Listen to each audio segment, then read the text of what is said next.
anteriores, demos toda esta parte da equação de transporte, como é que se resolve a equação de transporte, vimos aquela questão das séries externas, dos números finitos, vimos a questão da estabilidade, da positividade dos coeficientes, vimos os métodos implícitos e os métodos explícitos,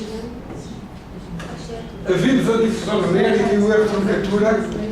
Não falámos de um método que é o método Quick.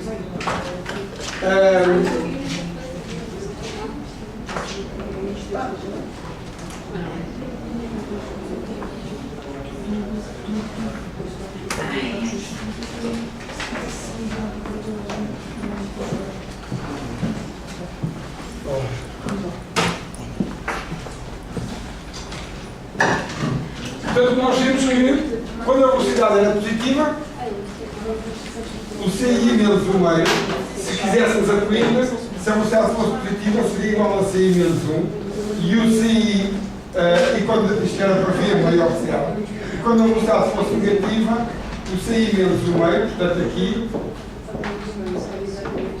seria igual a CI. Portanto, o valor que temos numa fase com a corrida seria o valor a montante sempre, quando temos a corrida. Quando tínhamos diferenças centrais, quando tínhamos diferenças centrais, o valor, o CI menos 1,5, era sempre igual ao CI menos 1 mais o CI sobre 2. Portanto, o valor na face era sempre a média dos dois valores. E, portanto, vimos que este método não respeitava a transportividade, enquanto que este aqui tinha muita difusão numérica. Portanto, eu não adiantei muito esta parte da difusão numérica, da solução da advecção, pus-vos mais o problema, e é um assunto que ainda se escreve muito sobre a resolução do termo da advecção. E um método que é um método bastante popular é o Quick, que é o quadratic apwind, quadratic apwind qualquer coisa, não sei, já não lembro o que é que quer dizer o resto, mas os ingleses arranjam sempre os nomes muito complicados. Façam portanto, os ingleses arranjam sempre os nomes muito complicados para as coisas e depois assim fazem uma sigla com aqueles nomes. Mas eles já, o grande objetivo deles é arranjar uma sigla e depois arranjam um nome que dê para compor aquela sigla. E, portanto, o Quick é um desses. Então, o que é que o Quick faz? Qual é a lógica do Quick? A lógica do Quick é tentar manter o mais possível o upwind, portanto a informação vir montante, mas reduzir a difusão numérica associada ao upwind. E então o Quick diz que o CI menos 1,5 é igual a 6 oitavos, é igual a 6 oitavos CI menos 1, ou mais 3 oitavos do CI menos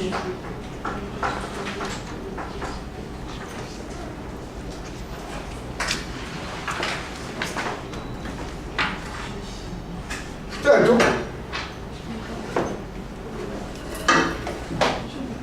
quando nós usamos o esquema upwind, o que é que dizemos? Dizemos que se eu tiver aqui, se eu tivesse aqui um gráfico da concentração, eu conheço o valor CI menos 1, é aqui um valor qualquer, conheço o valor CI, é um valor qualquer aqui, e agora, e quero conhecer o valor aqui na fronteira. Se eu usar o esquema upwind, o que eu digo é que a evolução é assim. Portanto, eu tenho uma descontinuidade na fronteira, de um lado da fronteira eu tenho o valor CI menos 1, do outro lado da fronteira tenho o valor CI mais 1, e aqui tenho uma descontinuidade. Como tenho uma descontinuidade, eu para saber qual é o valor que vou aqui colocar, tenho que juntar mais uma informação. Eu tenho sempre que escolher entre este e este, escolho com a velocidade. Se eu usar diferenças centrais, eu digo que a evolução aqui, aqui entre estes dois pontos é linear. E se eu disser que a evolução é linear, o valor na face é a média dos dois e eu já não tenho como me preocupar mais. No Quick, o objetivo é dizer, eu tenho uma evolução que é uma parábola, que é parabólica, entre este ponto E agora, portanto, eu quero ir pôr aqui uma evolução parabólica, mas para eu ter uma evolução parabólica, eu preciso de, para definir uma parábola, eu preciso de 3 pontos. Então, eu tenho de vir aqui mais atrás, ao CI menos 2, e tenho aqui um outro valor qualquer, e o que faço é ajustar uma parábola a estes 3 pontos, quando a velocidade é positiva. Portanto, quando a velocidade é positiva, eu, aqui no quick, eu digo que o CI menos 1 é igual a isto se V for maior que 0. Se a velocidade for positiva, eu ajusto a estes 3 pontos uma parábola. E, se por acaso a evolução fosse linear, a parábola seria coincidente com uma reta e portanto, eu tinha o quick ia dar a mesma coisa das diferenças centrais. E, se a velocidade for negativa, então eu, para saber quanto é que vale o valor aqui, se a velocidade for para este lado, eu, para saber o valor nesta fronteira, vou ajustar uma parábola, não a estes 3 pontos, mas a este e ao CI mais 1. Portanto, se a velocidade for positiva, portanto, se a velocidade for negativa, portanto, se V menor que 0, então o quick diz-me que o CI menos 1,5 é igual a 6 oitavos do CI mais 3 oitavos do CI menos 1 menos 1 oitavo do CI mais 1. Portanto, o método quick é mais apoindo do que diferenças centrais. Portanto, o método apoindo tem semelhanças com o apoindo porque dá peso ao valor a montante e dá-lhe um peso que são 6 oitavos. Portanto, dá-lhe um peso 6 em 8. É um peso grande. E ao valor que está a jusante, mas ele também dá importância ao valor que está a jusante, ao valor que está mais abaixo.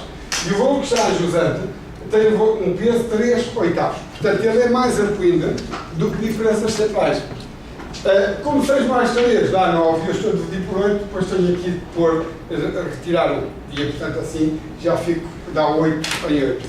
Portanto, este é o método quick. O método quick foi proposto em 1976 por um tal Leonardo e, portanto, como vocês podem ver, isto são tudo coisas antigas. Mas, apesar de tudo, como disse, isto ainda está na ordem do dia. O método quick funciona melhor do que as diferenças centrais, isso qualquer um funciona melhor do que o método apoindo, mas tem os problemas das diferenças centrais. Isto é, ele tem alguns problemas das diferenças centrais. Isto é, ele utiliza o valor que está a jusante e isso viola a propriedade transportiva. Além deste problema, ele ainda tem um outro problema. É que, imaginem que eu tenho um domínio que é bidimensional. Tenho um domínio que é assim. E agora tenho aqui uma fronteira. A minha fronteira com terra é assim. Tenho esta fronteira com terra. E agora eu quero calcular aqui a concentração. Se eu quiser calcular aqui a concentração, o que é que eu sei? Sei que quanto é que vale um fluxo através desta face? Se isto for uma fronteira com terra, o fluxo através desta face vale 0. Não há ali, é uma fronteira sólida, aqui não passa nada. E portanto, eu aqui não tenho nenhum problema. Eu sei que tenho aqui o caudal igual a 0 e o fluxo através desta face é o caudal vezes a concentração aqui. Como o caudal é 0, posso pular por qualquer concentração que lá se quiser. Mas tenho agora o problema do que passa deste lado. O que passa deste lado vale quanto? Vale o caudal nesta face vezes a concentração nesta face. E a concentração nesta face, se a velocidade fosse positiva e eu usasse diferenças centrais, a concentração aqui seria a média destas duas concentrações. E eu não teria problema nenhum para calcular. Se fosse a pinda, a concentração aqui seria esta concentração.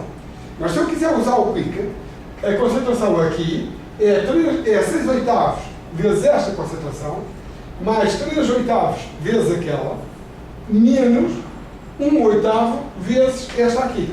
E isto fisicamente não tem sentido nenhum, porque isto é terra e ali não tem nenhuma concentração. E portanto, então, o quick tem mais uma chatice, que é no cálculo, na definição das condições de fronteira. Eu tenho que estar sempre, quando vou fazer contas, tenho que estar sempre a ver se o ponto à esquerda é terra ou não. Se o ponto à esquerda for terra, então eu tenho que tomar uma decisão qualquer sobre esta concentração. E tenho que pôr ali mais um valor. E, portanto, o valor que eu lá vou pôr nunca é um valor bom e, portanto, vai-me dar problemas. E, portanto, o que é que a pessoa deve fazer? Então, junta terra. Junta terra, para mim, o que é melhor, e é o que nós fazemos no modelo que desenvolvemos aqui no grupo, é dizer, aqui eu ou imponho a PIN ou imponho diferenças centrais, mas não vou dar um valor aqui a terra. Se eu inventar um valor artificial ali para a terra, só para entrar nas contas e dar um valor jeitoso, aquele valor acaba sempre por dar mal resultado. Como costumo dizer, brincar, apesar de ser teu, o único que consegue ser criativo e a coisa funcionar é Deus. E, portanto, a pessoa, sempre nós nos pomos a inventar coisas, aquilo acaba sempre por dar mau resultado. Depois, há outras situações que vocês, se acabarem por trabalhar com isto, vão outras situações em que têm dificuldades, que têm a ver com a variação, com a profundidade das células. Quando a célula que está angiosante é muito mais profunda do que a que está montante, este método também funciona mal. Então, os métodos atuais para a advecção, o que é que tentam fazer? Tentam combinar métodos existentes, métodos antigos, diferenças centrais, a Twin, Quick, e tentam juntar-lhe alguma inteligência para decidir em cada caso qual é o método que se deve utilizar. Portanto, e é nesse pé que se está atualmente em termos de resolução da advecção. Ok, e depois falámos também da difusão, da difusividade e da velocidade. Há uma coisa de que nós não falamos, que são as condições de fronteira, que eu não pus ali no slide, e agora me lembrei das condições de fronteira por causa de portanto, as condições de fronteira, na altura falei, mas falei assim muito por alto. E é óbvio que precisamos de condições de fronteira. Vocês já estão à espera que precisemos, porque nós estamos a resolver equações que, se nós quisermos, podemos olhar para elas como sendo equações diferenciais. As equações diferenciais precisam de condições de fronteira e, quando variam no tempo, precisam de condições iniciais. E, portanto, nós aqui também precisamos. As condições iniciais, nós já agimos quando fizemos aqueles exemplos em que aparecia a estabilidade, eu tinha de dar sempre uma condição inicial e depois ia calculando a evolução no tempo. A condição de fronteira, na altura eu evitei chegar à fronteira, mas a condição de fronteira é mais ou menos evidente a necessidade. Imaginemos que este aqui é o primeiro ponto que eu vou calcular. Se este é o primeiro ponto que eu vou calcular, portanto a minha fronteira aberta está aqui. Imagina que eu estou a simular, ouvindo aqui, imagina que este é o meu domínio e isto aqui é uma fronteira aberta. Aqui é por exemplo, o mar e aqui é o estuário. E se eu quiser calcular a concentração deste ponto, para eu calcular a concentração deste ponto, o que é que eu preciso? Preciso de saber as velocidades, preciso saber a concentração nesta face e nesta face. Mas para eu conhecer a concentração nesta face, eu preciso de conhecer a concentração deste lado. Porque se for a PIN, a concentração da face é a mesma concentração deste lado, se for diferenças centrais é a mesma, se for PIN, isto é, dizendo de outra maneira, para alguém que não sabe nada de equações, se eu quiser saber se é vantajoso ou não abrir esta porta para renovar o ar que aqui está dentro, eu preciso saber qual é a qualidade do ar que está do lado de fora. Se do lado de fora a qualidade do ar for pior do que aqui dentro, o melhor que eu tenho a fazer é fechar a porta e não abrir a porta. Que é aquilo que se faz quando há acidentes, que são raros, mas quando há acidentes com libertação de gases perigosos, normalmente quando há fugas de gás, aí numa cidade, a primeira recomendação da Proteção Civil é fechar as portas. Se há gás na rua, se a pessoa abre a porta, vai pôr o gás dentro de casa. Portanto, eu preciso saber o que é que está do lado de fora. Nas minhas contas, isso aparece onde? Aparece no primeiro ponto que eu quero calcular. O primeiro ponto que eu quero calcular é a função do que está do lado de fora. Então, eu tenho duas possibilidades. Ou calculo este ponto e digo do lado de fora tenho não sei o quê, ou então eu venho aqui e esta condição aqui eu imponho esta concentração. Se eu impuser a concentração aqui, então eu já não preciso saber nada desta face aqui. e a partir daqui todos os pontos são iguais. E portanto, então eu tenho duas maneiras de... Portanto, esta é uma maneira, e é a maneira mais expedita de fazer isto. Eu, quando tenho uma fronteira aberta, imponho o valor do lado de fora. Outra maneira que eu tenho de resolver o problema é, em vez de impor o valor do lado de fora, impor uma regra para calcular o valor do lado de fora. Impor, por exemplo, o gradiente. Eu dizer que tenho um gradiente nulo ou tenho um gradiente imposto. Portanto, que era quando vocês resolviam equações diferenciais, tinham duas maneiras de impor condições de fronteira. Ou impunham o valor, ou então impunham um gradiente. Diziam, nesta fronteira tenho um gradiente nulo. E tinham o problema, resolviam o problema assim. O gradiente nunca é nulo, mas pode eventualmente ser baixo. E, portanto, para eu poder dizer que o gradiente é nulo, ele tem que ser no mínimo baixo. E, portanto, eu quando estou a estudar um estuário, por exemplo, eu sei que a pluma do estuário do Tejo, anda para fora e para dentro com a maré. Se eu puser a minha fronteira muito perto do estuário, da embocadura do estuário, e se disser que o gradiente é nulo, eu estou a mentir. E, portanto, o modelo vai se queixar disso. E, portanto, para eu dizer que o gradiente é nulo, eu tenho mesmo que levar a fronteira para uma zona longe do domínio que eu quero estudar. Portanto, eu depois vou-vos falar mais das condições de fronteira. Portanto, a condição de fronteira, então, eu preciso dela e ela aparece-me explicitamente quando eu começo a fazer contas, quando vocês programarem o vosso caso, vocês vão-se defrontar diretamente com isso. Se vocês não disserem nada sobre as condições de fronteira, o computador assume que estão lá por um zero e aquilo dá depois o que calhar. E, portanto, vocês aí percebem logo que têm de dizer qualquer coisa. Mas eu depois de vocês terem passado por isso e termos falado de coisas mais interessantes, depois volto às condições de fronteira para vos dizer como é que elas se resolvem. Mas as condições de fronteira são um problema mais chato que há mas eu penso que daqui por 10 anos para as zonas costeiras isto vai estar resolvido com o chamado downscaling. Isto é, como é que eu posso saber quando eu tenho aqui, vou-vos dizer isto para vocês ficarem com uma ideia da floresta. Imagina que isto é o estuário do Tejo, isto é a fronteira com o mar, e eu preciso, quando a maré entra, eu preciso dizer o que é que vem do mar. E eu posso dizer, isto é gradiente nulo, e se eu souber o que está do lado dentro, fica sabendo o que está do lado fora. Mas isto é mais ou menos, é uma mentira, pode não ser muito grande, mas tem alguma mentira no meio disto. E, portanto, se tenho alguma mentira, eu vou ter algum erro na minha solução. Então, a outra possibilidade era eu vir aqui e medir mesmo o que é que lá está. Mas para eu medir, imagina que eu estou a fazer um modelo de produção primária para o estuário e quero saber, uma das propriedades que estou a simular é a clorofila. Então, se eu quiser medir aqui a clorofila, eu tenho de ir ali todos os dias, a toda a hora, tenho de estar a medir em contínuo a clorofila. E tenho de estar a medir os nutrientes, e tenho de estar a medir o oxigênio, eu tenho de estar a medir tudo. E, portanto, eu não vou conseguir medir isto, porque é humanamente impossível de fazer. Então, se eu não posso medir, eu faço uma aproximação. Ou então, se eu não quiser nem medir, nem fazer uma aproximação, eu poderia ter outra solução, que era fazer um modelo mais para fora. Eu continuo um modelo mais para longe. Mas, mais adiante, eu iria ter o mesmo problema. Então, qual é a solução para isto? A solução era eu ir mesmo até aos Estados Unidos. Mas depois, mesmo chegando aos Estados Unidos, depois tenho o problema do Equador. E, portanto, então teria que ir até ao Polo Sul. Mas depois, mesmo indo para o Polo Sul, tenho a comunicação entre o Atlântico e os outros oceanos. E, portanto, qual é a solução mesmo para isto? A solução para isto é fazer um modelo para o mundo todo. E esse modelo para o mundo todo vai-me dar condições de fronteira depois para o modelo do Atlântico, e o modelo do Atlântico vai-me dar condições de fronteira para o modelo do Atlântico Norte, e o modelo do Atlântico Norte vai-me dar condições de fronteira para o modelo do Atlântico Europeu, e o do Atlântico Europeu para o Atlântico Ibérico e por aí adiante.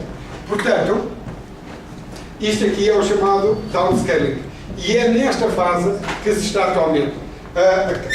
A União Europeia tem o Programa Quadro, portanto o Programa Quadro é o programa que enquadra toda a investigação na Europa, ou toda a investigação na Europa financiada por Bruxelas, que é aquela que realmente conta, porque o resto não conta. O dinheiro é tão pouco que aqui em Portugal, como nós temos um projeto, além de usar em pouco dinheiro, pois a FCT trata aquilo como se fosse um grande projeto. E, portanto, a pessoa sofre na gestão do projeto como se estivesse a gerir milhões de euros. Aquilo são milhares, mas a pessoa sofre como se fossem milhões. E, portanto, aquilo acaba por não dar para o petróleo. E, portanto, o dinheiro que, para nós portugueses, o dinheiro importante é o dinheiro dos projetos europeus. Aí a pessoa consegue ter um projeto europeu pequeno é um projeto de 100 mil euros, ou uma equipa. Um projeto grande da União Europeia é um projeto de 100 mil euros para uma equipa. Portanto, isso é um projeto muito grande. E, normalmente, dão para aí 50 mil. E um projeto da União Europeia, um projeto grande é um projeto de meio milhão de euros para uma equipa. E, portanto, a escala é completamente diferente. E portanto, é ali que vai ver. Portanto, então, no sétimo programa 4, está atualmente... Sim. Agora, já que fundo, em Portugal, a investigação realmente só se faz com os fundos da União Europeia. Não há outra forma em Portugal. Em Portugal há um dinheiro importante que é o dinheiro das bolsas. O dinheiro em Portugal, a FCT, o dinheiro que tem melhor qualidade é o dinheiro das bolsas de doutoramento. Portanto, e de pós-doutoramento. Portanto, aí a FCT funciona bem, a burocracia é aceitável, não é mais do que era esperado, e, portanto, o estudante tem que fazer uma candidatura, depois tem que ir fazendo relatórios a dizer eu este ano fiz isto, e para o ano vou fazer aquilo. E, portanto, isso é perfeitamente razoável. E na realidade é o que o Estado também tem que fazer pela universidade. E, portanto, e para ele próprio, se ele quiser garantir que chega ao fim do período da Bolsa e tem uma tese. Portanto, esse dinheiro é bom. O dinheiro dos projetos é que é muito fraco, é muito pouco. E, portanto, a pessoa para ter projetos, o melhor é ir à União Europeia. E para ir à União Europeia, a pessoa tem que se integrar em consórcios europeus e, portanto, a pessoa tem que ter o mínimo de vontade de sair e de conhecer gente noutros países.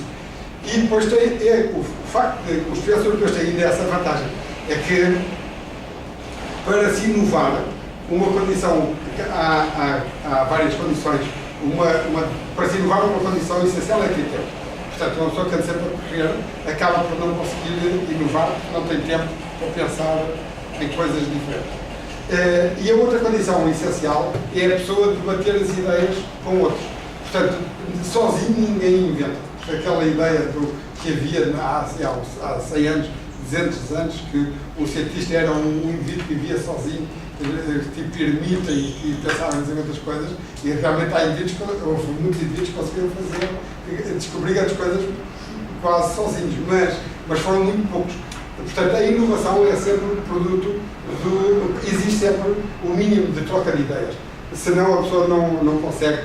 Uma pessoa de vez em quando tem uma ideia, mas para a pessoa inovar de forma contínua tem que conhecer outros, tem que falar com outros, e para isso tem que sair. Portanto, os projetos europeus também têm essa vantagem. Então, no sétimo programa 4, nesta área, atualmente existe um subprograma chamado GMES, Global Monitoring for Environment and Security. Portanto, a monitorização tem uma componente de observação, mas tem uma componente também de modelação. Porque é mais ou menos impossível a pessoa produzir dados úteis só a medir. Porque a pessoa ou não mede no sítio em que o utilizador cria o dado, ou não mede na altura em que o utilizador cria o dado. Portanto, os satélites andam sempre à volta da Terra e vão medindo, mas eles vão passando e vão medindo. Se o satélite passar uma vez por dia aqui por cima de Portugal, ele tira uma fotografia por dia e dá um valor, se podíamos já olhar para a maré, e tirou uma fotografia ao meio-dia, mas ao meio-dia a maré estava cheia ou vazia e o utilizador queria outra coisa. Portanto, normalmente o utilizador quer uma informação que é difícil, só por acaso é que a pessoa mede aquilo que o utilizador quer, a não ser que vá lá de propósito. E se for lá de propósito, aí custa muito caro. E, portanto, para a pessoa resolver esse problema do utilizador, temos que ter modelos, temos que ter coisas que interpolem no espaço e no tempo. E esses são os modelos. E os modelos, além de permitirem a interpolação no espaço e no tempo, e portanto, permitem-nos olhar para o passado de forma mais clara, têm ainda a vantagem de nos ajudarem a prever o futuro. Portanto, ter uma rede de observação meteorológica que me disse tudo, que me dissesse onde estavam todas as nuvens e cada gota d'água, é uma coisa útil, mas se eu quiser saber qual é o tempo que vai estar amanhã, não há nenhum sistema de observação que me diga qual é o tempo que está amanhã. Quanto muito, o sistema de observação pode me dizer: aqui tenho uma concentração de nuvens não sei quanto, tenho uma velocidade não sei quê, e eu sei que as nuvens são transportadas pela velocidade, e se não acontecesse nada às nuvens no caminho, e se a velocidade não se alterasse no tempo, então eu amanhã sabia que estas nuvens que aqui estão iriam estar ali. Mas o que acontece é que a velocidade altera-se no tempo e as nuvens, se derem chuva, como hoje, portanto a chuva que vai caindo é a água que desaparece das nuvens, portanto são nuvens que desaparecem. E portanto a pessoa precisa de modelos. E então, na União Europeia há uma coisa que, neste programa GMES, há uma coisa que eles chamam os Core Services, e os Core Services são serviços de base para a Europa e para o mundo, e um desses serviços é fazer um modelo operacional para o mundo todo. Portanto, já existem iniciativas de países, os franceses têm, os ingleses têm, os americanos têm, mas não há nenhum modelo que seja nenhum destes modelos é o melhor possível e, portanto, a ideia agora é fazer um modelo que seja o melhor que se consegue fazer na Europa, e, portanto, juntando o conhecimento que existe em cada país. E esse modelo, portanto, vai produzir condições de fronteira que vão ficar disponíveis para toda a gente. E aí vão aparecer os serviços que eles chamam os downstream services, que são os que estão ajudando destes serviços nucleares. Portanto, este modelo, em princípio, vai fazer isto ao mundo todo, mas praticamente ele diretamente não tem utilizadores. A não ser, não há assim nenhuma marinha muito importante na Europa, a marinha de guerra.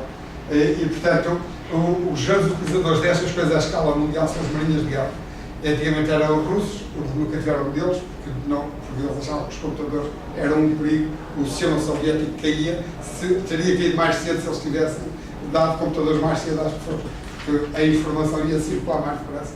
E, portanto, o sistema soviético era baseado no controle da informação, portanto, não podia haver computadores para os indivíduos. E não havia computadores para os indivíduos, também não havia computadores para as forças armadas deles, e por isso o sistema acabou por cair. Mas, e atualmente são só os americanos, é só a Marinha Americana que paga muita investigação ao nível da oceanografia, portanto, para fins militares. Portanto, este modelo, este core service, tem poucos utilizadores diretos. Então, quem é que são os utilizadores?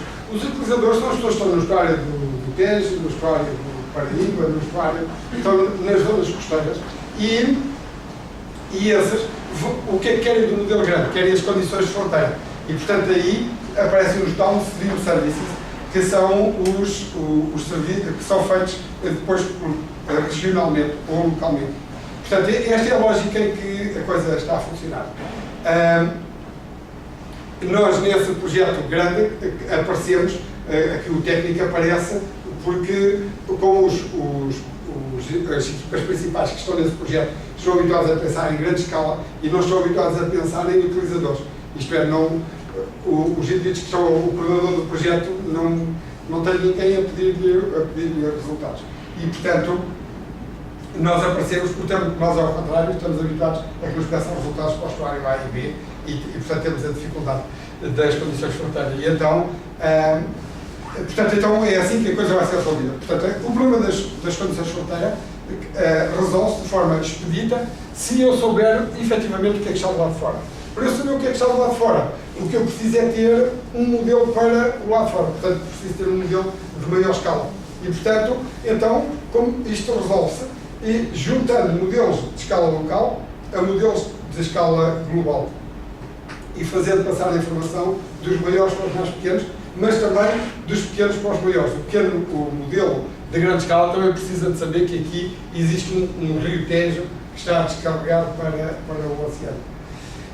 Enquanto isso não se resolve, a pessoa tem que fazer então hipóteses sobre as condições de fronteira. E, portanto, é aí que aparece um bocado da arte, digamos, da modelação. E, portanto, a minha impressão é que, com o tempo, as condições de fronteira vão ser mais fáceis de impor e, portanto, as pessoas fazem modelos, tornam-se menos artistas e mais.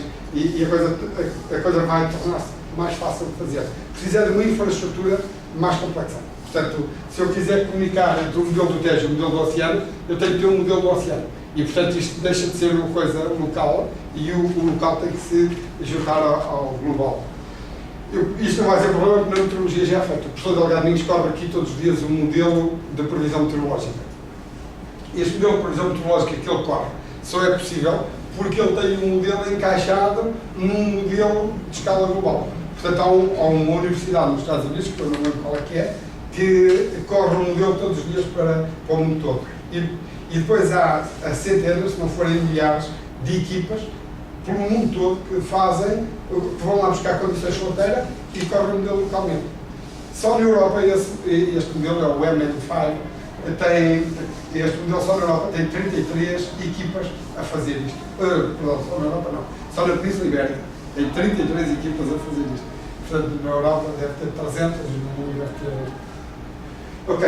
Então, portanto, com isto nós resolvemos a equação da direção-difusão.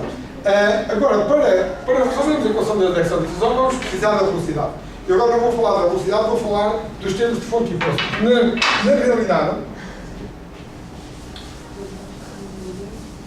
as equações que nós queremos resolver são sempre do tipo, portanto, dC dt mais o VJ dC dxj igual a um d dxj de uma difusividade dC dxj mais as fontes menos os pontos.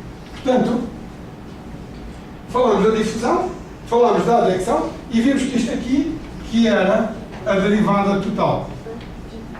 Portanto, a variação das propriedades numa porção de água ou de um fluido qualquer, quando se desloca, são o resultado da difusão das fontes e dos poços.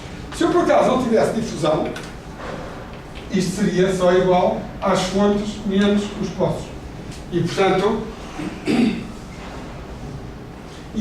esta equação é a equação que normalmente, quando os biólogos descrevem um modelo ecológico, eles escrevem sempre o D φ ou dt igual a uma série de termos que são todos algébricos aqui. São as fontes e os poços.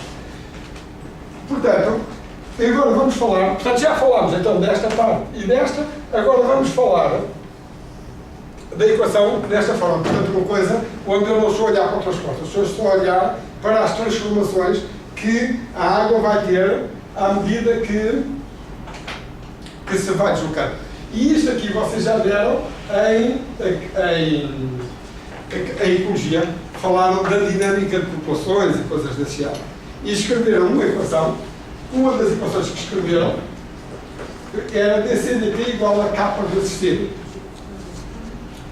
Se eu botar aí antes, se o R fosse igual a 1, era uma função, e o K fosse negativo, era um decaimento de primeira ordem, e se o K fosse 0, dava um decaimento constante, e se o K fosse 2, se o R fosse 2, era outra coisa qualquer.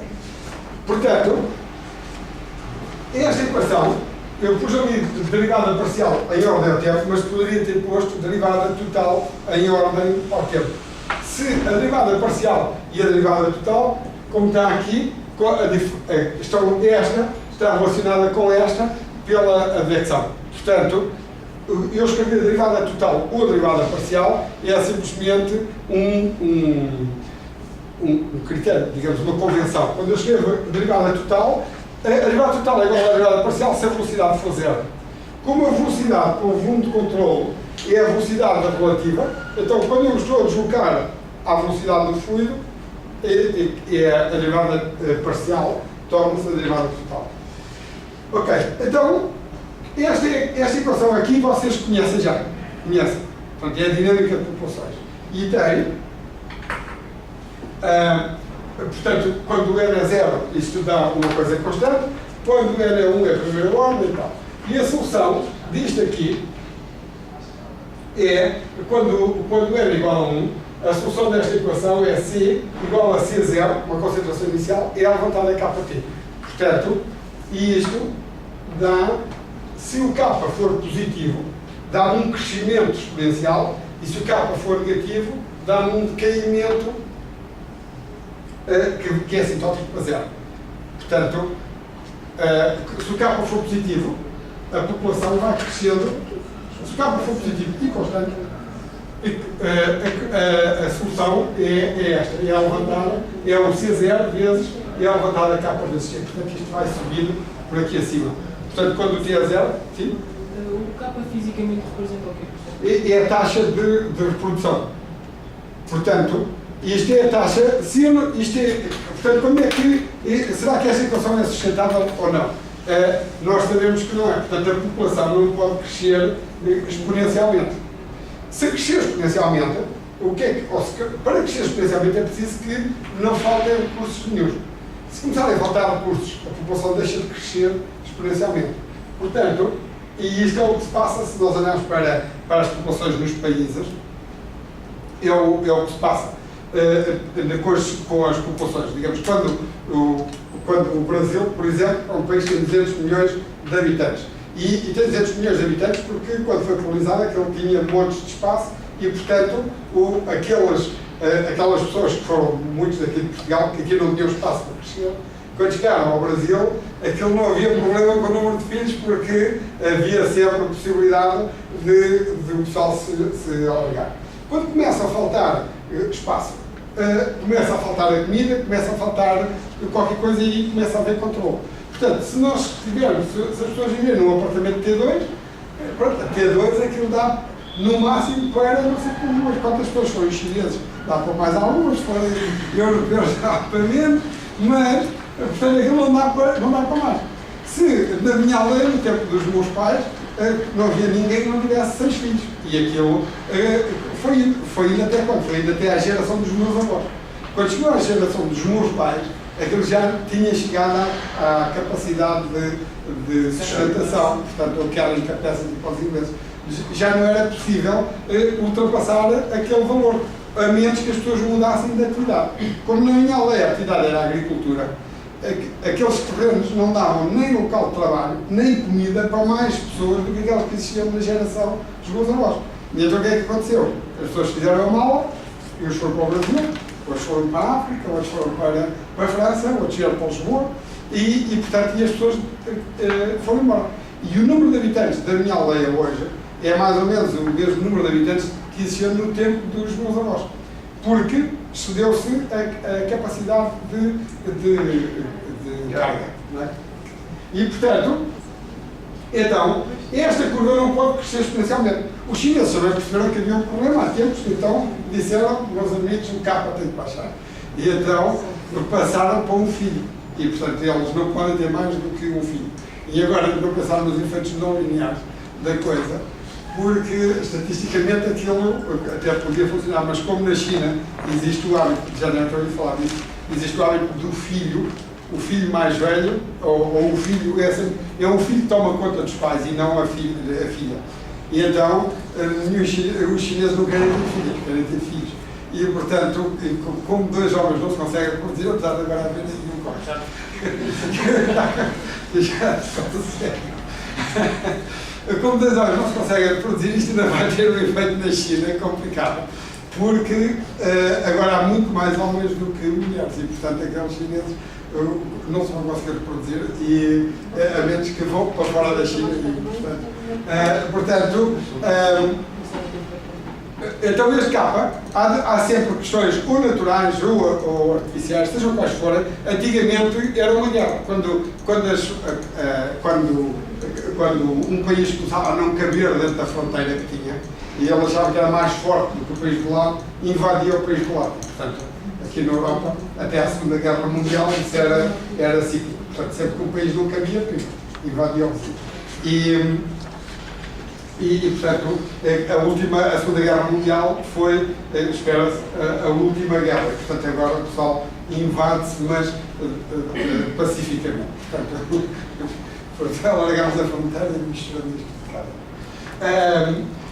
Ok, então quando o K é positivo, isto é um crescimento exponencial e não pode ser. Quando o K é negativo, isto aqui já pode ser. Portanto, aqui não há limite para a sustentabilidade. Quando o K é negativo, isto iria tender mesmo para 0. Portanto, esta é a solução analítica daquela equação. Aquela equação, aquela fonte, é um é, digamos, aqueles termos que ali estão, são os termos do tipo daqueles que nós esperamos ver aqui aparecer. Uns positivos, outros negativos. Portanto, o que nós vamos ter aqui vai ser um dCdt igual a um K1 vezes C, menos um K2 vezes C vezes não sei o quê. Portanto, nós, aqui do lado direito, nas fontes e postos, vamos ter uma série de termos deste tipo. Então, como é que nós vamos resolver isto? Pronto, isto em princípio não tem problema nenhum. Pronto, isto agora aqui tínhamos esquecido deste lado. Portanto, então, se eu disser que a minha capacidade máxima é este Cmax, portanto, eu só tenho duas hipóteses. Então, quando eu vou evoluir daqui da concentração inicial e vou evoluir para aquela, mas daquela eu não posso passar. Então, as duas hipóteses que tenho, então, sumarizando, aquilo que disse há um bocadinho é, ou se faz aquilo que esteja na minha aldeia, as pessoas não cabem e migram, vão embora, e portanto, junto um termo de advecção aqui à minha equação, as pessoas vão embora. Ou então, eu baixo a taxa de produção.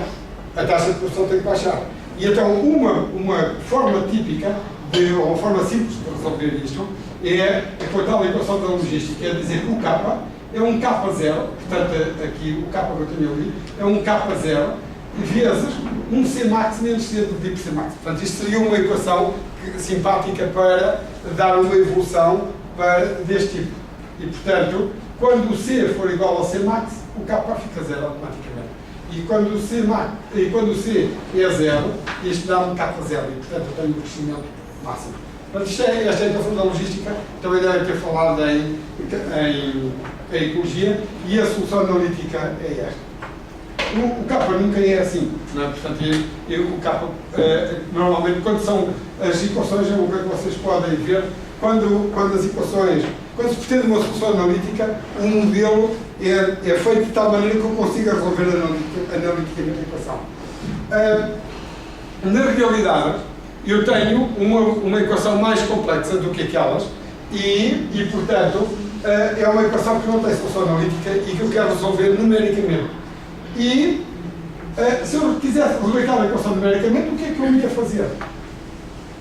Portanto, tenho aqui a minha equação, tenho aqui o meu K, que é uma expressão, que tem aquela expressão, e agora, ou tem outra expressão, portanto, tenho um K qualquer, e como é que eu vou resolver isto?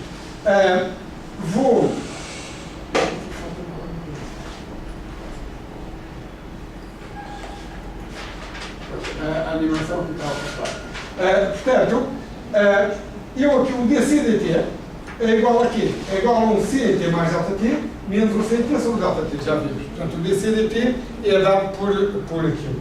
E agora, isto é igual a, vamos pensar no n igual a 1.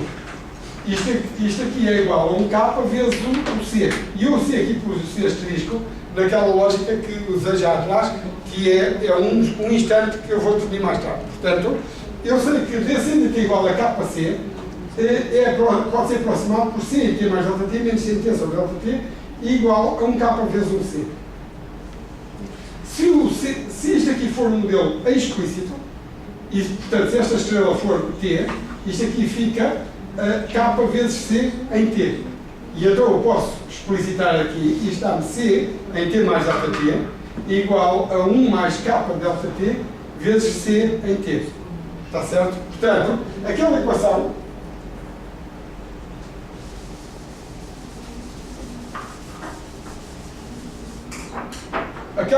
dC dt igual a KC vai-me dar um C em T mais ΔT igual a 1 mais K ΔT vezes o C em T.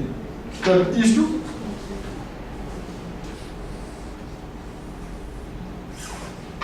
C em T mais ΔT, 1 mais K ΔT vezes C em T. Portanto, e agora eu posso resolver isto sem problema nenhum no computador. Se eu souber a concentração em T, se eu souber o K, eu calculo a concentração em T mais ΔT sem problema nenhum, e então eu posso fazer um gráfico do C em função do T, e começo aqui com C0, e tenho aqui um ΔT mais ΔT, e eu agora vou dar o plano de valores aqui ao longo do tempo. E portanto é o que esta equação me dá.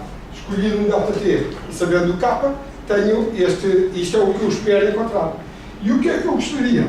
O que eu gostaria é que estes valores fizessem todos parte daquela solução analítica da equação. Portanto, eu sei que a solução analítica é uma exponencial e o que eu gostaria era de saber os pontos desta exponencial. Então,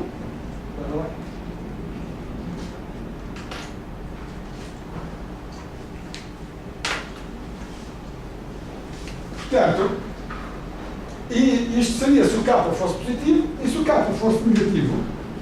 O que eu queria era ter aqui pontos da tal curva de decaimento.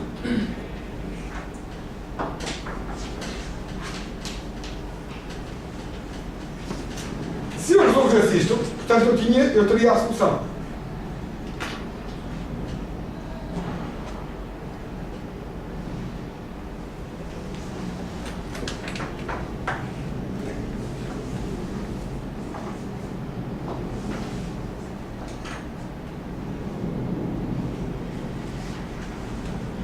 Isto aqui está um bocado para já. Isto foi feito para essa. Ora bem, então, será que eu obtenho esta solução ou não? Imaginem que, eu devia ter ali mais um slide. Imaginem que o K é menor que zero. Se o K for menor que zero, isto vai me dar. Imaginem que o K é menor que zero. E se o K for menor que zero, isto fica 1 menos K ΔT. Portanto, aqui aparece um sinal de menos. Se o K for muito menor que zero, se o K for muito pequeno, se for negativo e muito longe de zero, o que é que pode acontecer? Pode acontecer que este parênteses fique negativo. E se este parênteses ficar negativo, eu começo com uma concentração positiva e eu tenho logo uma concentração negativa. É aquilo que está aqui, eu fiz isto para a semana passada, depois eu tinha posto aqui um neto, mas afinal não pus. Se o K for negativo, então 1 mais K ΔT tem que ser positivo.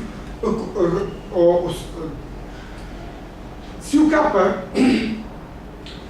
ou dizendo de outra maneira, para que esta solução me dê valores que faça com sentido, este parênteses tem que ser positivo. Porque senão eu ponho aqui um valor, uma concentração positiva, e fico imediatamente com uma concentração negativa. E portanto, aquele parênteses tem que ser positivo. Para que o parênteses seja positivo, então o ΔT tem que ser mais pequeno que menos 1 sobre K. Se não for, o que é que acontece? Eu saio daqui e queria obter este valor. Não é? Eu queria obter este valor. Se eu não respeitar esta condição, portanto, se este coeficiente for negativo, então o que é que eu vou obter? Vou obter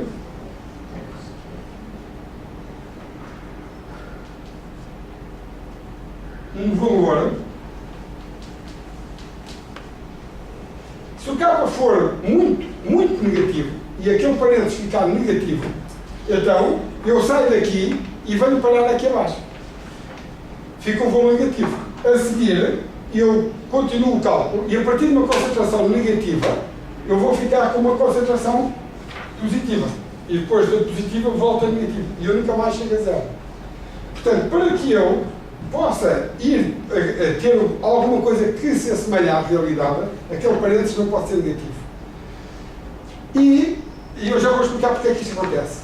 E agora, outra hipótese que eu tinha era dizer, portanto, se eu usar um método explícito, isto é, se eu puser aqui a concentração em T e o K for negativo, eu só posso ter bons resultados se o ΔT for mais pequeno que isto. Se o ΔT for maior que aquilo, então o meu parênteses vai ficar negativo e eu vou ter problemas, vou ter concentrações negativas, que são estúpidas. Se eu fizesse ao contrário e pusesse aqui este C em T mais ΔT, eu agora, portanto, se isto for K vezes C em T mais ΔT, vezes o novo C, eu substituo aqui e obtenho uma expressão diferente, que é o C em T mais delta T é igual ao C em T. Portanto, isto aqui fica...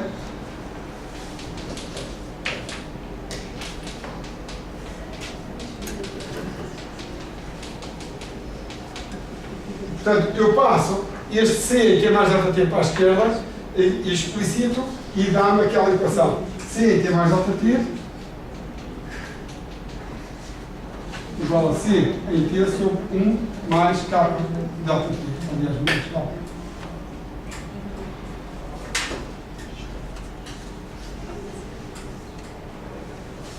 Portanto, isto seria admitindo ou escolhendo um método implícito para resolver este termo. E agora, se o K for positivo, e for muito grande, este denominador também pode ficar negativo. Se este denominador ficar negativo, eu começo com uma concentração positiva e acabo com uma concentração negativa. Então, o que é que está aqui? Está passado, não tenho mais isso lá. Então, o que é que está aqui a passar? Vamos voltar ao caso do K menor que 0.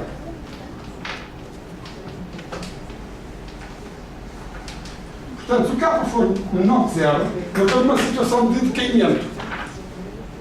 Está certo? Estou numa situação em que a concentração está a cair. Estou nesta situação. Então, o C em T mais delta T, menos o C em T, isto fisicamente representa o quê? A concentração em T mais delta T menos a concentração em T, quando eu tenho uma população a decair, quem diz a concentração diz o número de indivíduos. Portanto, eu posso falar na concentração de pessoas ou no número de indivíduos, porque a relação entre a concentração e o número, se forem indivíduos, é o espaço. E, portanto, se eu este C em T mais delta T menos C em T, se eu estivesse a pensar em indivíduos, representava o quê fisicamente? É o número de mortes, né? Portanto, isto é o número de indivíduos que morreram. Portanto, se eu estou com um K negativo, portanto, tenho uma população a decair, e este valor C em T mais delta T menos C em T é o número de indivíduos que morreram. Se isto aqui for negativo, o que é que isto quer dizer? Quer dizer que morreram, se a nova concentração ficar negativa, se essa nova concentração ficar negativa, se eu ficar aqui, o que é que isso quer dizer? Quer dizer que eu matei mais indivíduos do que havia para matar. Portanto, e isto não pode ser. Então, e matei mais indivíduos porquê? Porque quando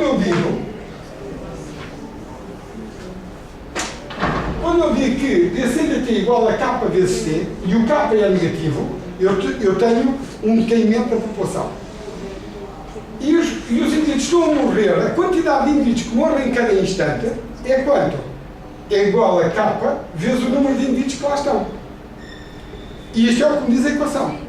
Quando eu utilizo um ΔT qualquer, finito, quando eu utilizo este ΔT, e digo que, e aqui ponho o C em T, ponho um valor explícito, o que é que eu estou a dizer? Estou a dizer que neste intervalo de tempo, o número de indivíduos que morrem em cada instante, portanto, em cada instante deste intervalo de tempo, o número de indivíduos que morrem é o número de indivíduos que está aqui no início do intervalo de tempo, vezes o K. Está certo? Mas assim que eu mato os primeiros 10 indivíduos, já há menos 10 para morrer. Então eu deveria atualizar o número de indivíduos para morrer, porque aqueles 10 não podem morrer 2 vezes. Mas eu uso o método explícito, eu não atualizo isso. E então, eu durante um intervalo de tempo, eu vou matar indivíduos sempre à mesma taxa, em função do que cá estava, e o que cá estava já não tem significado, porque alguns já desapareceram. Então, como é que eu consigo matar mais? Consigo matar mais admitindo que eles estão sempre a morrer ao longo desta linha. Portanto, quando eu não atualizo este valor, eles estão sempre a morrer ao longo desta linha. Então, para eu simular esta curva bem, o que é que eu devo fazer? Quando eu passo deste número de indivíduos para este aqui, por exemplo, eu devo recalcular a inclinação desta reta. E vou recalcular uma nova reta. E agora, deixo de evoluir assim e passo a evoluir assim. E quando chego aqui, devo recalcular de novo. E o declive baixa de novo. E, portanto, eu vou baixando.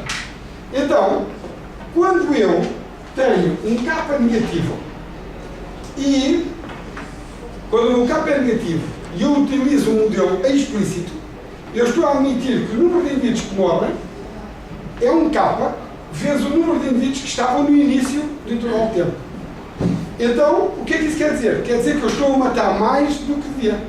Sempre. Eu estou sempre a matar, no meu modelo explícito, o meu decaimento vai ser sempre mais rápido do que o real. Porque eu vou sempre por baixo desta curva azul. Está certo? Portanto, quando o K é negativo e eu uso um modelo explícito, eu vou evoluir sempre por baixo da curva azul. Se eu não tiver cuidado, eu vou acabar com números negativos. E qual é o cuidado que eu tenho que ter? O cuidado que eu tenho que ter é que o ΔT vai ser menor ou igual a menos 1 sobre K. Portanto, quando o K é, como o K vai multiplicar por ΔT, eu preciso que a exponente seja positivo. E, portanto, tenho esta condição. Se eu respeitar esta condição, eu já sei que a população decai mais rapidamente do que devia, mas eu consigo ter estabilidade. Agora, qual é o problema do K? O problema do K é que eu já vos dei aqui dois Ks. Um disse, posso admitir que um K positivo. Portanto, os chineses reproduzem sempre a mesma taxa. Mas depois aparece um político qualquer que vai lá e baixa o K. Se o K baixar, não há problema. O problema é quando o K aumenta. Portanto, no modelo ecológico, o que é este K? No modelo ecológico, este K não é decidido por decreto. O K depende das condições ambientais. Se eu disser que, se eu tiver uma alga, ou uma, vamos supor, uma árvore, eu pego trago uma árvore tropical e ponho aqui em Portugal. E planto aqui a árvore, e a árvore vai crescendo, no verão está ótimo. Quando chega ao inverno, aparecem 2 noites muito frias e as folhas da árvore vão todas embora. E a árvore eventualmente seca. Portanto, a taxa de mortalidade, se eu pensar num organismo qualquer, a taxa de mortalidade depende das condições ambientais. Eu no verão, no rio, tenho uma quantidade de fitoplâncton, no inverno a temperatura baixa e há muito fitoplâncton que morre. Há não sei quantas plantas, todas as plantas, uma planta para a qual a temperatura ideal são 20 graus, se eu a puser num ambiente com 10 graus, ela morre. E portanto, a taxa de crescimento das bactérias, ou de bactérias ou plantas de um organismo qualquer, ou a taxa de mortalidade depende das condições ambientais. Então, o que é um modelo ecológico?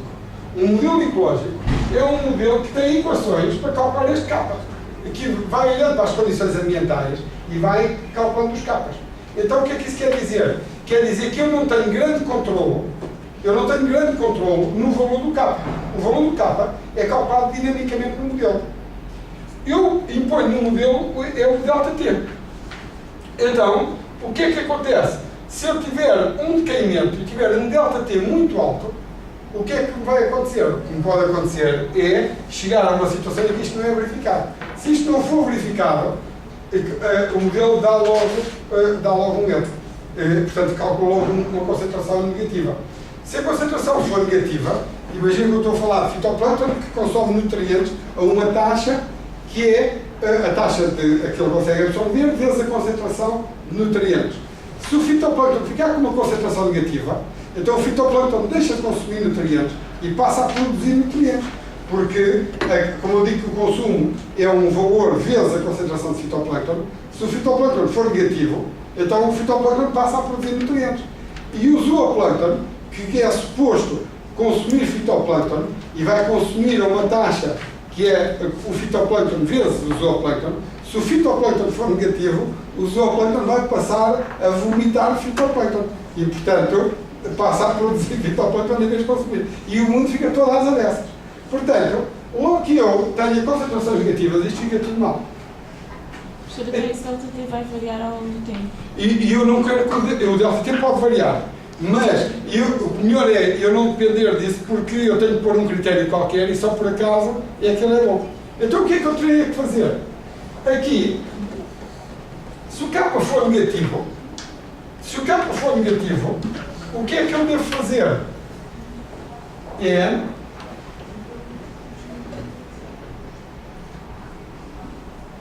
Se o K for negativo, portanto eu disse então, voltando ao princípio, esta é a equação que eu quero resolver e posso resolvê-la assim e é um método explícito, ou assim e é um método implícito. Se for um método implícito, a expressão fica CT mais ΔT igual a CT dividido por 1 menos K vezes ΔT. Se o K for negativo, o que é que acontece a isto? Isto nunca é negativo. Se o K for negativo, isto é sempre positivo. E então, se isto for sempre positivo, eu nunca tenho problemas. Então, qual é a conclusão que eu chego? A conclusão que eu chego é que, se o K for negativo, eu devo de usar um método implícito. Se o método for implícito, isto vai ser sempre positivo. Fisicamente, o que é que quer dizer eu fazer um decaimento com um método implícito? Quando é implícito, eu estou a dizer que o número de indivíduos que morrem é o K vezes a nova concentração. E se é o K vezes a nova concentração, eu sei que no fim do intervalo de tempo vou ter menos indivíduos do que tinha no princípio. Como vou ter menos indivíduos do que no princípio, eu vou matar menos do que na realidade morrem. E então, se o método for explícito, eu venho por baixo. Se o método for implícito, eu venho por cima. Portanto, então, qual é a conclusão? Quando eu quero resolver um problema de produção ou destruição, quando o K é negativo, eu devo usar um método implícito. Se eu usar um método implícito, nunca obtenho concentrações negativas. Está certo? Portanto, quando é decaimento, quando eu estou a reduzir o número de indivíduos, eu devo de usar um método implícito. Portanto, dizendo de outra maneira, os termos de poço devem ser sempre explícitos. E os termos de fonte já lá vamos ver. E agora... Professor, o professor disse que os poços têm que ser sempre explícitos. Perdão, implícitos. Implícitos. Os poços têm que ser sempre implícitos. E se eles forem sempre implícitos, eu não vou ter a solução real, ou pelo menos não vou ter a solução analítica, mas não tenho problemas de estabilidade. Agora, para eu ter a solução exata, para eu ter a melhor solução, portanto, quanto é que deve valer o ΔT? O ΔT tem que ser o mais pequeno possível, sempre. O que eu queria era que estas três curvas fossem uma única curva, fosse a curva azul. Para eu ter a curva azul, o que eu tenho que fazer é recalcular muitas vezes o termo a nova concentração. E se eu recalcular muitas vezes a concentração, que vai dar origem ao decaimento, então eu tenho a solução mais precisa. Portanto, os termos de poço devem ser sempre implícitos e o meu ΔT deve ser o mais pequeno possível. No slide anterior, na parte explícita, o professor propôs a condição para K menor que zero, depois do resultado final, ou seja, a constatação de ΔT, eu não consigo chegar a esse resultado. É isto? Quando passamos de 1 para o outro lado, passa a menos 1. Passa a menos 1. Sim. E portanto fica o K, o ΔT tem maior ou igual a menos 1 sobre K. Não, tem razão, e é verdade, e é isso que deve ser. O ΔT tem que ser maior ou igual a menos 1 sobre K, porque o K é negativo. E portanto, ser maior que menos 1 não pode ser. Matematicamente.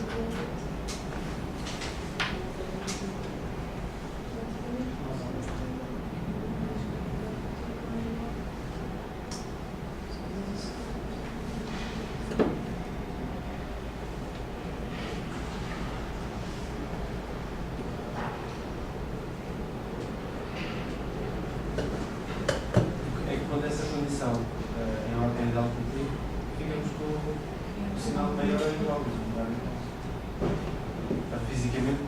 sei o que é que isso quer dizer.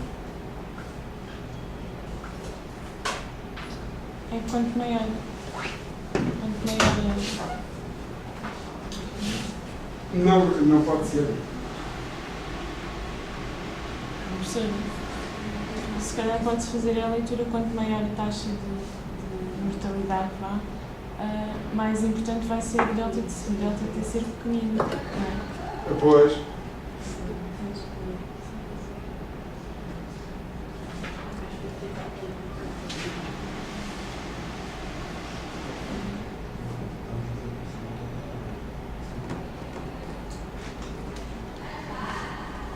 Pois, não pode ser. Há aqui uma subtileza qualquer que, portanto, se o capa for negativo. Se nós aumentarmos o capa, pensando que é um decaimento, não é? É uma morte que taxa de mortalidade. Se aumentarmos muito o capa, esse valor vai ser cada vez mais próximo de zero. Que é o que se pretende. Que é o que acontece. Não era por aqui que queria. É assim, matematicamente acho que não é aquela resultado. Não, mas se tivesse um capa maior, vais ter que ter um delta T mais pequenino. Não é? O capa é negativo, portanto o delta Sim, T vai tender para zero.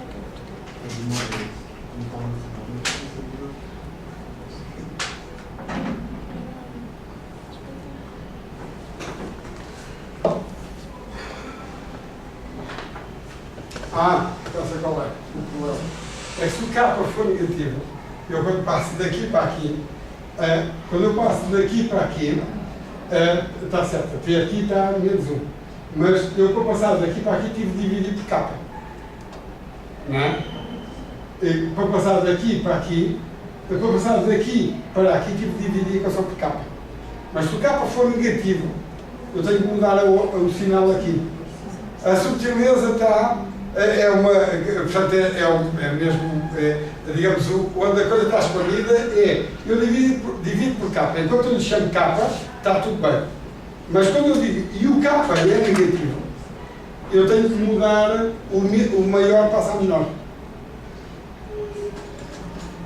Não é? Estás a perceber o que eu estou a querer dizer? Não.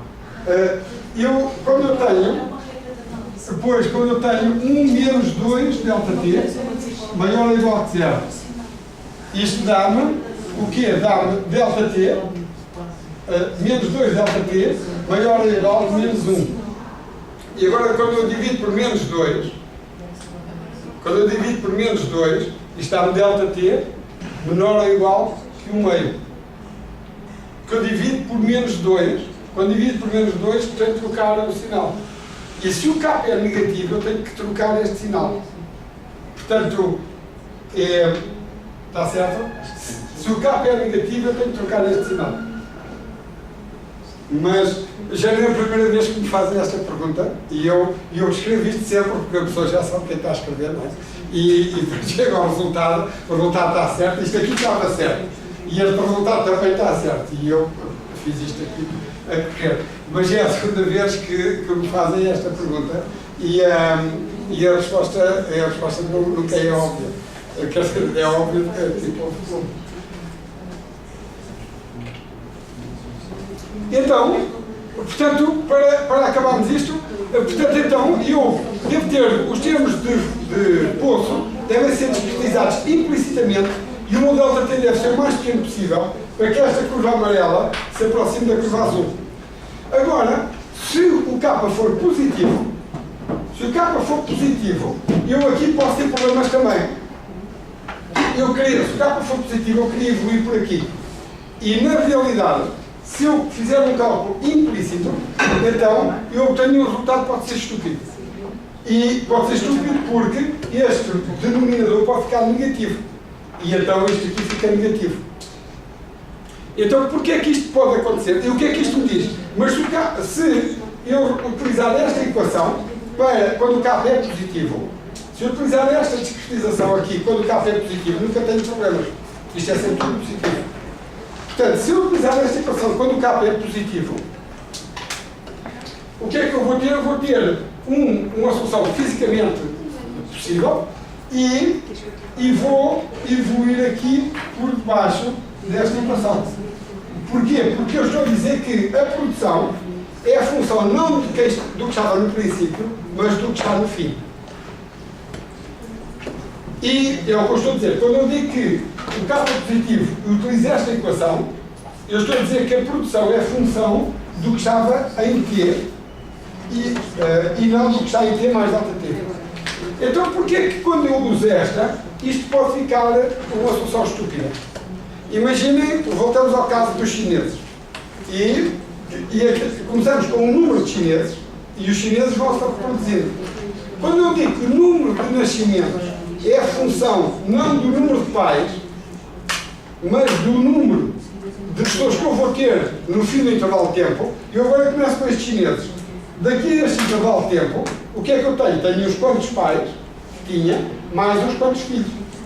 Se eu digo que a produção é a função não do número de pais, mas do número de pais mais o número de filhos, isto não faz sentido. É como se as chinesas já nascessem grávidas.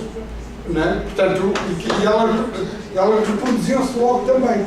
E, portanto, isto é fisicamente não faz sentido. O que faz sentido é dizer que o número de filhos vai ser função do número de pais. E então, o que faz sentido é ter um método explícito.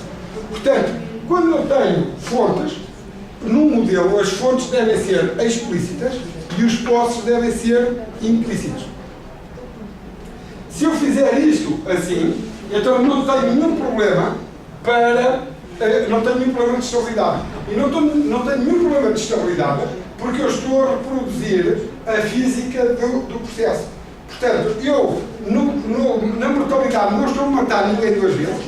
A pessoa morre, o indivíduo morre, só morre uma vez, quando eu uso o método implícito. E quando eu estou a fazer nascer, eu não estou a tornar os nascimentos função daqueles que vão nascer a seguir. Os nascimentos agora são função só dos que lá estão. E, portanto, neste caso, não tenho nenhum problema. Portanto, isto é válido em qualquer modelo, qualquer que seja o decaimento. Se isto fosse um modelo hidrodinâmico, se eu estivesse a falar de velocidade, o decaimento, o posto de velocidade é o atrito. E o atrito, então, deve ser tratado num modelo implicitamente. E a produção, portanto, então, é a explícita. Portanto, isto aqui seria a equação mais simples que eu posso ter. Isto nunca pode ser um modelo então, ecológico, porquê? O modelo ecológico nunca pode ser dado por esta equação, porque falta aqui este K, nunca pode ser constante. Portanto, o K tem que ser variável. Se eu fizer então a tal equação da logística, tenho uma coisa que me dá resultados plausíveis, mas é muito simplista. E o que é que falta aqui para este modelo ecológico? Na natureza, o Lavoisier descobriu, que eu já vos disse que era contabilista, e descobriu que nada se ganha, nada se conserva, nada se destrói, tudo se transforma. E, portanto, quando eu tenho um termo de fonte numa equação, ele tem que ser um termo de poço noutra equação. Eu não produzo nada a partir de nada. Aparentemente, aqui está o nosso problema com a criação do universo. Não é? Nós agora estamos convencidos que não se produz nada a partir de nada. E, portanto, se não se produz nada a partir de nada, aquilo que é positivo numa equação tem que ser negativo noutra equação. Então, um modelo ecológico tem que ser sempre um sistema de equações. Nunca pode ser uma equação. Porque numa equação, no modelo ecológico, isto aqui tem que ser as fontes menos os postos, tem que ser zero. Se eu contar os átomos de carbono, o que se produz em CO2 para a atmosfera, desaparece em não sei que, não sei de qualquer. Portanto, eu tenho que ter sempre o somatório disto num modelo globalmente, na natureza, tem que ser zero.